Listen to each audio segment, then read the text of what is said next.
Today we presented the Jasco annual results for 2014. For the people that don't know, this is an extensive journey that we've been through since 2011, i.e. it's a 3-year restructure period. I came on board in July 2011, and to look at Jasco, we had just acquired the big company called Spescom, and they were more or less the same size. And when you look at Spescom and Jasco, they both had their challenges, and by putting them together, we landed up with a small cap in the JSE with 44 legal entities.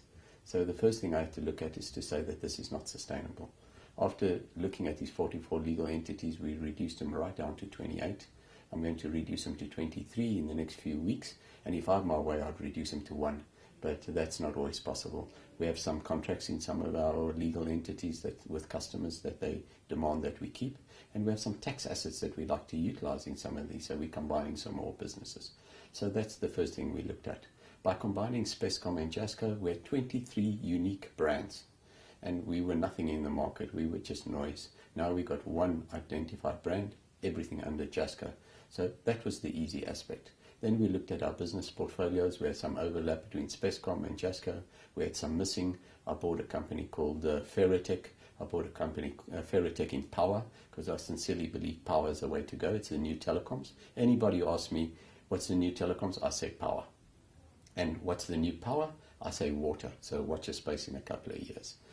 We also bought a company called Arc and Telesto and a few other small investments. And our investments are all bolt-on because we don't have a strong balance sheet, but they always have to deliver certain things. They have to deliver value, and they have to complement our product and solutions offering. So that was put together. And then we went through taking out a lot of management. We reduced costs in 3 years by 70 million rand, 70 million rand.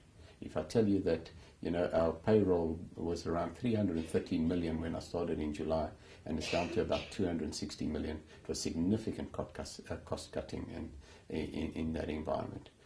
We also took some of our international legal entities. We had companies in Uganda, in the UK, in the US. We came back, kept it simple, the KISS principle, and started rebuilding from the ground up. Then we looked at our portfolio, product selection, and we looked at our manufacturing side of the business, because Jasco really came from the manufacturing side and widget making, and Spescom came from the enterprise ICT space. Very, very different type of environment. So we decided we had to go into the high-level integration. That's where we see Jasco. That's still true today. And it's like a mini EOH or mini BCX for the people out there, or a Data or something like that. That's where we're going to play. Why? Look at the profits of these companies. They need some competition, and we're there to give them a run for their money. But I'm not happy with our low-value manufacturing assets, and I said that this morning to our investors very clearly. We have a low growth in South Africa, and I think that will continue. We've had the first quarter of a negative growth in this country, which is totally unacceptable as a South African. We're lucky if we get to 1 or 1.5 GDP growth over the period. That's unacceptable. Together with volatile strike action, 6 months in the platinum sector, 1 month or 6 weeks in the metal industry sectors.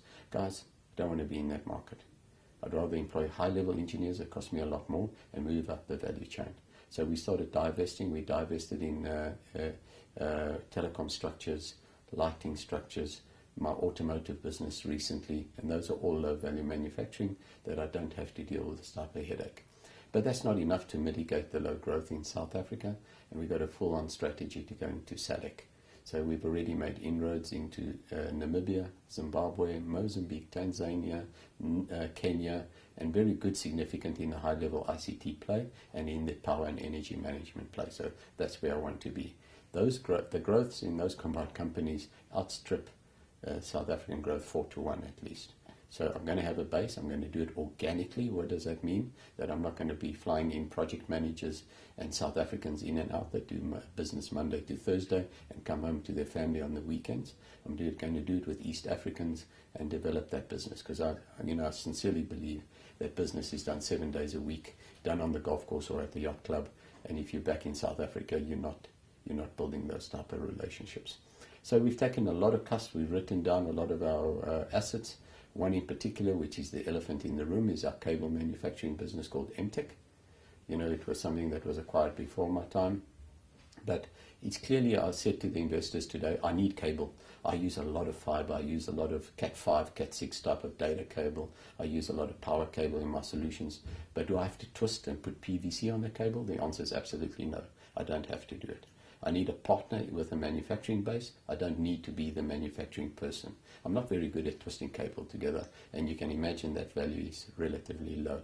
So we're looking to exit now once and for all. I'm hoping to do that early in the new calendar year, and then that brings in some cash that I'm going to use to pay back the preference shares from our shareholder Afrocentric. That's a value of 90 million now. It used to be 100 million. I've paid back 10 million. That's going to free up my balance sheet. Then it's rock and roll, as I say, from there on. We're going to look a lot more sexier in the market. We're going to be a lot more nimble in terms of the balance sheet, and we're going to move in one big step. We're going to move up that value chain. So even though the operating results weren't fantastic, because I must say, especially H2 in this fiscal year was very tough because of the GDP and the strikes, but the reconstructive surgery of Jasco is now complete. So, the proof is in the pudding going forward, and I'm pretty comfortable about that.